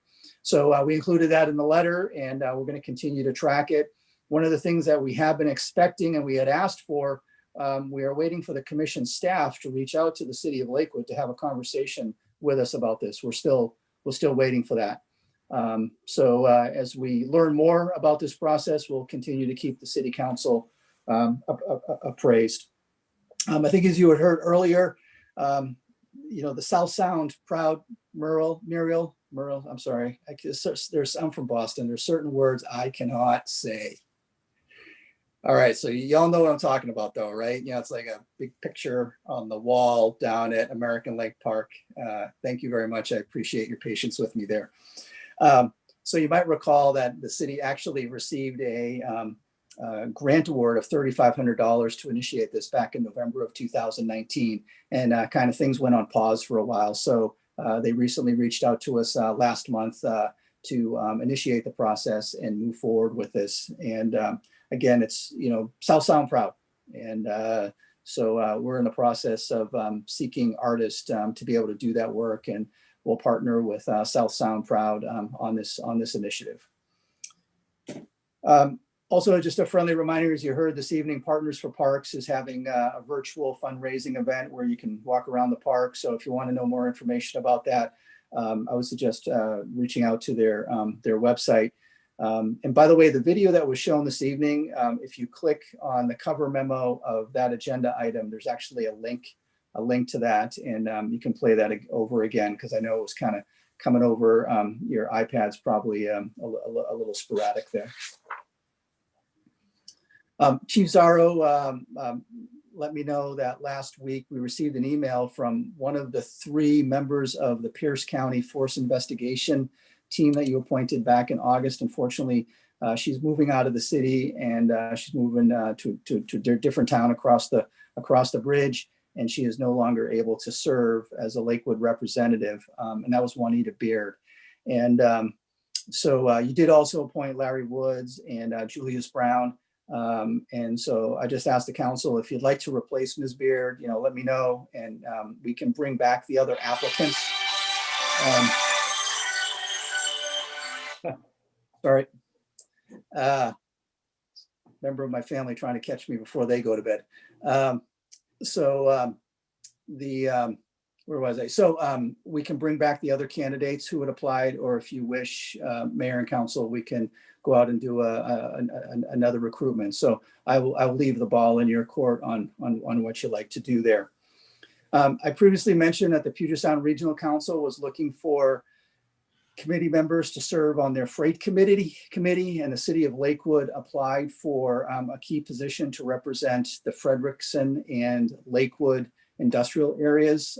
Lakewood was selected, and so our Public Works Engineering Director Paul Busich is going to serve on that community, representing not just Lakewood but our region, our region there.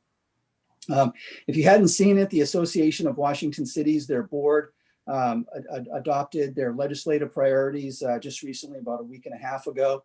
The key priorities, you'll recognize these: maintaining state shared revenues, supporting a new transportation revenue package that will include local options for cities and local governments, provide cities fiscal flexibility, develop additional resources in supporting of housing instability, and statewide police reforms.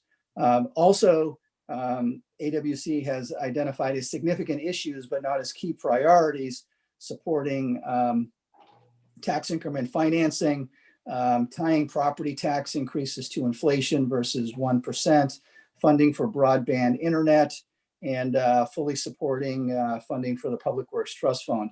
And you'll notice there that a lot of that is much of the same that AWC has been pursuing, in recent years. I think that the biggest change is the statewide police reforms, which actually the city of Lakewood took a leadership role there at both AWC and also with the Washington Association of Police and Police Chiefs and Sheriffs. As I also previously mentioned, I think it was about 2 months ago now, some folks have come in proposing an ESF, an enhanced services facility, to be located on Pacific Highway between Lakewood Ford and the new Woodspring Hotel hotel that's going up, and fronts right there on Pacific Highway. The council, you took a proactive approach back in 2018 and 19 to really develop a good, strong code on how those facilities need to operate in the city and how they should come about. Right now, we've had a pre-application. We don't have a formal application. Before they can submit a formal application pursuant to the code that you adopted in 2019, they must first have a community meeting. And so they're responsible for taking lead on that. And they plan on doing that on October 21st, starting at 4 p.m. and it'll be over Zoom. Based on the pre-application, and again, it's just a pre-application meeting that we had. They came in with some drawings, and that was about it. We have identified a couple of issues. One is just the size of the parcel, and do they have the right parcel? Because it looks like it overlaps with the Lakewood Ford property. But again, that's something for them to figure out. After the community meeting, if they do wish to move forward, then they would come in with an official application, and the council, you set this up so that it would have to be cited as a conditional use. And so they would have to go through the conditional use permitting process, which means a trip to the hearing examiner, which means another opportunity for the public to come in and provide feedback and input on that. So just wanted to keep you appraised, and as this thing moves along, I'll continue to do that. And I think the last thing I just wanted to mention, kind of following the success of our community cleanup on the last Saturday of September, we are preparing in coordination with Waste Connections to do our regular fall cleanup on Saturday, November 14th and Sunday, November 15th. And if you have an interest in coming out and helping check identification and helping move the vehicles through the process, let myself or Ms. Kelly Fong know, and we'll get you signed up for a spot there. So with that, Mayor, that's my report. Any questions for the city manager, Mr. Simpson? Oh, thank you, Mr. Mayor. I do appreciate it. Mr. Caulfield, I have a question or two for you. Is it common for people from Boston to mangle the English language as bad as you do? Yes, sir, it is. It's pretty much par for the course. I'm sorry, par for the course. So yes, Well, it is. Yep. It's not laissez-faire, it's laissez-faire. You Listen, may be lazy in potato, Boston. tomato, tomato. Don't be a hater, man. Don't be a hater. And it's a praise, not a prize. No, a prize, not a praise. Or whatever. But I just thought I would ask in my usual friendly tone. Thank you, Mr. Mayor. Oh, really? That was friendly, huh? And what was that thing you were talking about in the pack? Yeah. It's not a water fountain. It's a bubbler. What's the Merle A thing what? there, John? What's the The Merle bubbler. thing? Come on. Mural. Jesus. Mural. Say it. Mural. You folks right. are all worse than my wife. You know that? I mean, she makes fun of me. Yeah, like mirror and hospital. Like, Well, there's then a we bunch of all words by I- definition are smarter than you. Well, Well, I don't know who's smarter than who, because you all hired me. Yeah. And she married you. Yeah, that's right. Yeah. She married Somebody. Thank you, Mr. Mayor. Let's go to council comments before we digress too far. Ms. Moss. Thank you, Mr. Mayor. I was enjoying this conversation. I was going to report out that I had attended. Finding your value. I was just going to report out that I had attended a Martin Luther King's committee meeting, but that was presented to us. So that's all I had to say. That lasts like for the night, I think, until we get it.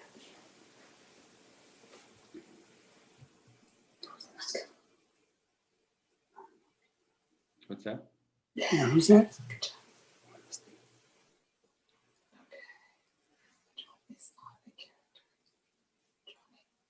We'll go to Mr. Brandstetter. Yeah, thank you. Mr. Caulfield, the enhanced services facility, that location, that although there's a community meeting, what was the requirement for notification of a community meeting? Is it a certain distance from the site or? Yes, it is, Councilmember Branstetter. It's 300 feet. Okay, so there aren't any residential uses within that perimeter? It gets over, actually it gets over into the Kendrick neighborhood a little bit. I see, okay. And then for the record, where I grew up in Wisconsin, they were called bubblers. God bless you, Councilmember Branstetter. Mr. Simpson. No, sir, Mr. Mayor, I think I said quite enough. Do I have a second on that? Ms. Farmer. Oh, I can't follow that. Oh my gosh.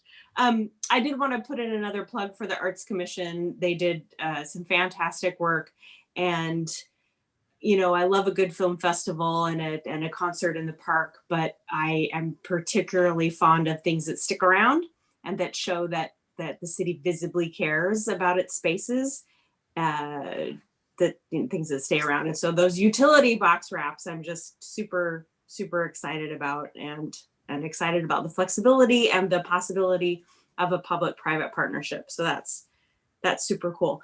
I did also want to mention that I would love to see some gender diversity on the PC Fit thing. So I don't know if we can revisit the applications or maybe go back out to see if we can drum up some more interest. Thank you. Mr. Mlk. Thank you, Mr. Mayor. Yeah, everything seems to be going well. I'm actually happy with the progress that we're seeing on the Onyx property, but I'm hoping like heck that they can get that.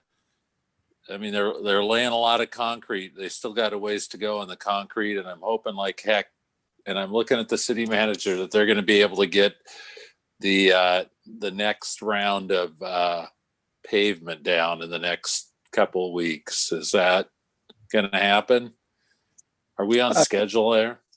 Yes, Councilmember Mlk. Actually, the final lay of the asphalt is expected to occur late next week. I think it's the 14th and 15th, the latter part of next week. Of course, weather depending. And if the weather doesn't hold, then it'll get bumped another week. And then the asphalt, that is the part of the project that is very temperamental to weather, both the degree of, how hot or cold it is. It has to be above 45 degrees, and then it can't be very wet. However, concrete, I don't want to say it can go down in the rain, but it's not as temperamental as asphalt because that can be covered up as they pour it. But their plan is still to have that project essentially completed by the latter part of October, early part of November. That's their goal, the main work. There'll still be some things that are going to need to be done, of course, but the big stuff is expected to be done by the end of this month or early part of November. I noticed the electricians were out there and they're still working on the lights. So that's correct, Councilman. About that. Yeah, and putting the poles up is one thing, but then you got to go through each one individually to energize them, and that does take quite a bit of time to do that. That's pretty specific technical work that the electricians do. So that will take some time. Okay, thanks. Mr. Whalen.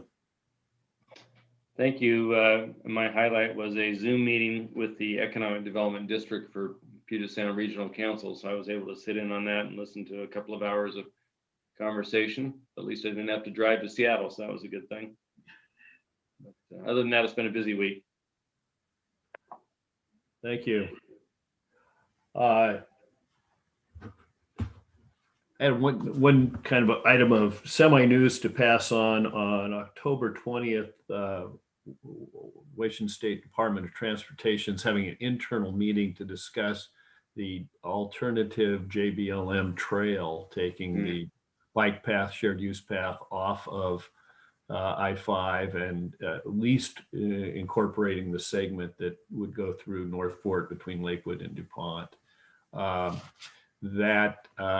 It appears that it's removing it from the I-5 corridor is a fait accompli. And you can correct me on my pronunciation, Mr. Simpson. I don't speak English well, let alone other languages. But the question is how to transfer the funding to the alternative use and to the extent of the use, whether you can get all the funding over, which would create some other elements more on the east and southeast of the base. We'll see. There's a consortium of entities that are interested in that, all in, I think, in a positive way. It's seeing how much money you can move. And like Mr. Whalen, I had the privilege of attending a Puget Sound Regional Council meeting. This one was the Transit Caucus and the Transportation Policy Board, on which I sit as the Pierce Transit representative, and I'm on Pierce Transit as Lakewood's representative, so it bootstraps in. That meeting was long and not particularly informative. There was discussions regarding how you would do an equity analysis of where you allocated transit dollars, noting that the executive committee of the Puget Sound Regional Council was adopting the updated tip when that happened, and that there is a financial health disparity between various transit districts. Now, the interesting dynamic of this is, while everybody talks of equity and disadvantaged communities, when the analysis is conducted, if it's done in a fair way, it will show that the system currently in place for allocating federal funding to transit districts is a rich get richer method. And if you're a wealthy community and you spend local funds to match federal funds, the sum total of those funds then is used in an equation to get you more money from the federal government. So the rich get richer. The people who actually rely on transit as a basic need or as lifeline use, which is a high percentage of Pierce Transit's customers, end up getting the short end of the stick. You get a disproportionately low allocation, whether you use the amount of tax money that's collected in your district by the federal government, and that's where the funds come from, where you use a per capita basis, or whether you look at true need. So where the rubber hits the road on this, pun intended, is that when we go to the end of the day, if there is an equity analysis that is fairly conducted, it's going to inform the people in King County that they need to send more money to Pierce County. And unfortunately, I think that their philosophy is going to collide with their greed at that point. We're going to get a 46% vote like we usually do, and they'll take more money in their share. But I have become quite cynical dealing with Puget Sound Regional Council over the years. So with that happy note, is there anything else to come before the council before we go to executive session? Mr. Mayor, may I add one thing? Mr. Simpson. Thank you, Mayor. I just want to point out that I was happy to read that over 25 childcare centers had applied for money from the city. And in particular, I believe Mr. Humphreys made a number of cold calls to make that happen. So I would like to thank him and city staff for the outreach to those childcare centers, because I think that is one thing, or that's one of the many things that I think we as a council agree on, is a childcare center should be taken care of to the best of our abilities. Thank you, Mayor. Thank you. I would note that if we run short on that, that it looks like the county is going to have or has the potential of having more either CARES Act funding or CDBG CV funding available for childcare centers. So it's not currently an additive, but it may be between now and the end of the year. That's good to hear. And one other thing, fait accompli was pronounced correctly. I have no idea how they pronounce it in Boston. Thank you. Hey, Mr. Mayor. Mr. Mlk. For the good of the order, and not trying to defend the county at all, but the basin charge in Tillicum is $1,433 and the capacity charge is $3,491. And then I believe there would be a hookup charge on top of that. Don't ask me what a basin charge is. Too much, whatever it is. It's a lot. All right. So it's 9:05. We will recess into executive session for approximately 60 minutes pursuant to RCW 4230-110-1C to review the performance of a public employee. The council is not expected to take final action following the executive session, though I will come back to announce the adjournment of the meeting. We're in recess. Please go to the executive session room.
Welcome back.